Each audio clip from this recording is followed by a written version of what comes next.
Sid, dito tayo ngayon sa ano, ngayon nakakuha tayo ng sasakyan.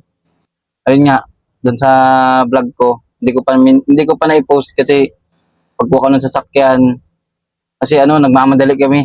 Ngayon, nakakuha tayo ng sasakyan mga ka-Sid sa Toyota.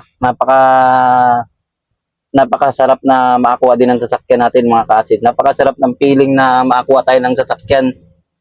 Ayun nga mga ka-Sid. Ngayon, talagang hindi pa ako marunong mag-drive ng sasakyan mga ka-Sid. Kumbaga first time natin, buti na lang dito yung may nagtuturo sa atin na si Boss JR. Yan siya yung nagtuturo sa atin. Tinuruan niya tayo ng mga basic about sa sasakyan. Tinuro niya sa akin yung paano mag neutral, primera, kwarta. Yun, tinuro niya sa atin. Ngayon, magpa-practice tayo mag-drive ng sarili nating van na nakuha natin sa tagumpay natin mga ka-Sid. Dahil so pagsisikap natin, so nakakuha tayo ng sarili nating sasakyan. Kaya ngayon dito tayo tuturuan, i-drive test natin to. Tingnan ko rin kung Kanina nag-ikot-ikot na ako. Kumbaga bago ko nag-vlog, nag-ikot-ikot na ako, sinubukan ko na siya. Medyo kaya naman lang, kaya nga lang pagka talagang baguhan ka, maninibago ka kasi nga first time mo mag-drive. Kailangan laging safety rin tayo. So, yun mga ka-Sid. Mag-drive na tayo. Natin? Pakan natin yung clutch. Handbrake muna pala. Handbrake. Preno, handbrake. Yan. Handbrake tayo, preno. Tapos apakan na natin yung clutch. Ito, naka-neutral. Tapos yan. Yan siguro, nakapasok na yan sa primera. Yan mga ka-Sid. Wop, may yun. Ayan mga ka-Sid. Ngayon, tatantyahin natin tong tatantyahin ko lang tong medyo maluwag naman dito, masarap mag-practice dito. Dito ko sinubukan tong bago natin sasakyan mga ka-Sid. Yun. Yan. Masarap din talaga mag-drive para makapunta tayo sa mga ibang lugar.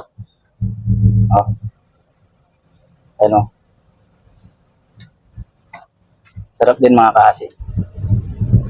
Inaano ko muna yung baka kasi itong tawag dito manobela. Nag-aaralan ko muna kasi ako lang ako sa mga tricycle. Kanina tinuruan ako ni Boss J yung mga paikot daw na ganito. Yan Tapos balik. Kaya tinuro sa akin ng tropa. Boss natin. Magaling magturo. Mga ka-Sid, napakagaling. Kasi wala akong alam talaga sa ganito. First time ko talagang mag-drive din ng sasakyan. Kaya ako kumuha ng sasakyan mga ka-Sid kasi 40 years old na ako 40 years old na ako. Hindi pa ako marunong mag-drive kasi yung mga magulang ko dati, hindi rin naman sila wala silang kakayahan na kumuha ng sasakyan ngayon. Wala kami mapaghiraman ng sasakyan para matuto kami mag-drive. Ngayon, wala naman ako mga tropa din na kaibigan na na may mga sasakyan din. Ayun nga. Yun, di ako kumbaga nahihiya din ako manghiram, di rin ako nakapag test drive sa mga driving school kasi nga, yun, busy tayo trabaho. Pero gustong-gusto ko rin kasi na matuto kasi nga, tulad nito, may bago tayong sasakyan mga ka-Sid. So, sa pagsisikap din natin to na ipundar natin. Pero ito ay hulugan mga ka-Sid para hindi natin kaya mag-cash Hindi natin kaya mag-cash talaga. Hindi ko kayang mag-ipon ng Pero yun, magsikap pa rin tayo. Makapundar ng sarili nating mga gamit para meron tayong sariling pang sa mga natin, pamilya. Ayan, hanggang primera lang tayo. Hindi pa ako nagsisigunda mga ka-Sid kasi medyo pa rito. Inagamay ko pa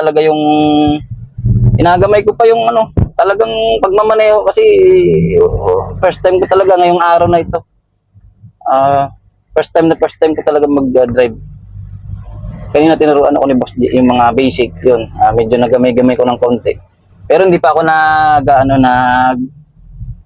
hindi pa kami nagkakalsada.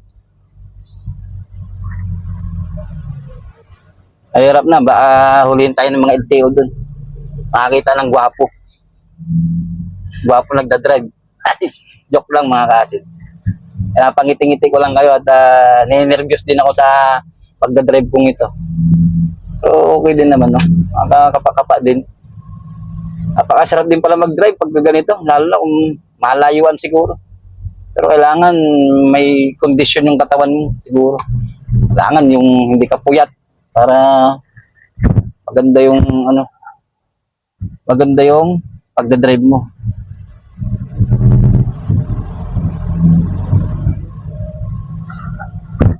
Mga ka-acid, may bilis-bilis na tayo ng konti, baka susunod tayo na magbabiyahe. Kasi nakaraan, nag-aarkila lang tayo ng mga sasakyan bago kami aalis. Arkila lang lahat yun mga ka-acid. Arkila tayo. Ngayon, yung pang-arkila natin, ihulog na lang natin, di ba mga ka-acid? Ganun lang. At least may sarili ka ng sasakyan. So mga ka-acid, maraming salamat at sa susunod ulit na pag-ano ko ni Cardo. Abangan niyo ako sa mga vlog natin. Maraming salamat. Ingat kayo lagi. Mga ka-acid, God bless.